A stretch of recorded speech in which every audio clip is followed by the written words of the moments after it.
am Heeral. I read in class 4 and I am also a student of IFA, and my topic is my memorable day.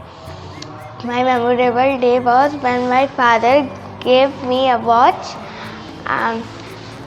The watch was in pink in color, and after my exam my father gave it to me.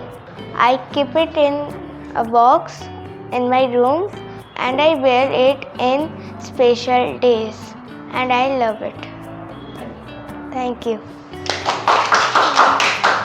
Hi, I am Debangana. I read in class 6 and I am also a student of IFA.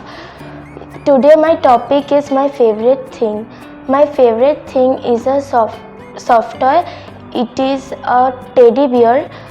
It is white in color, which my father gave me on my 6th birthday. I keep it with me and I sleep with it. Thank you. Hi, my name is Debangshu.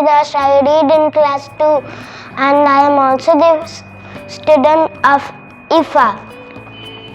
Today my topic is what I want to be when I grow up. I want to be a scientist when I grow up. I will make a chemical that will make everyone immortal. First I will make my dog immortal, then I will make everyone immortal. Thank you. Very good.